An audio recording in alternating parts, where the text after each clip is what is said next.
Parmi les 64 écoles maternelles et élémentaires de la ville de Limoges, de nombreuses nécessitent des travaux de rénovation et d'aménagement. La période des vacances scolaires est justement propice aux travaux dans les écoles.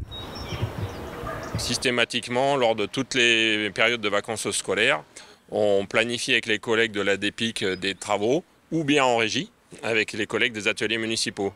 Donc là, ce matin, vous avez pu voir une campagne de changement de menuiserie extérieure, donc sur le groupe scolaire Jean Massé, où on arrive à la fin de cette intervention.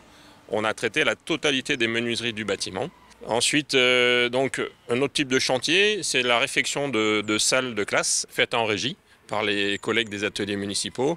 Donc vous avez vu des interventions de peintres, de faux plafonds, sur les sanitaires également. On refait complètement les espaces. Et puis sur le dernier chantier que l'on a pu visiter, il s'agit d'améliorer la prestation à destination des enfants, puisqu'on va pouvoir accueillir dans un nouveau réfectoire les enfants de l'élémentaire René Blanchot qui aujourd'hui se déplacent à pied pour aller déjeuner.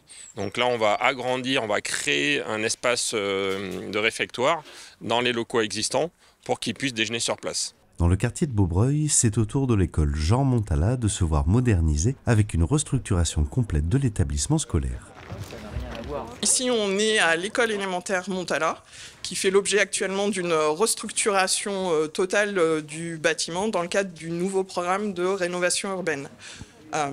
Les travaux ont commencé à l'été 2023. On a démoli l'ensemble des cloisons pour laisser ensuite plus d'espace et plus de superficie aux classes et aux circulations, pour que les enfants et l'équipe enseignante disposent d'un confort optimal pour les cours. L'amélioration des travaux de Montala s'inscrit dans le quartier en mieux.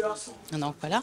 Et effectivement, c'était le souhait de Monsieur le maire d'investir dans le développement des écoles, parce que c'est vrai que nos écoles elles étaient un petit peu vieillissantes. Et effectivement, c'était le souhait de Monsieur le maire. Et donc pour avoir un équipement dirons-nous du dernier cri. On a été très attentif effectivement à l'utilisation de matériaux biosourcés. La question de l'économie du bâtiment s'est aussi posée. On a travaillé sur la pose de panneaux photovoltaïques qui devraient permettre une autoconsommation assez importante.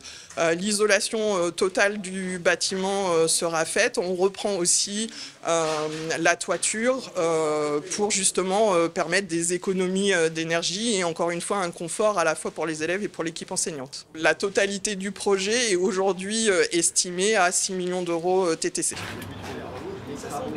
Ils sont cachés dans l'épaisseur, dans la surface.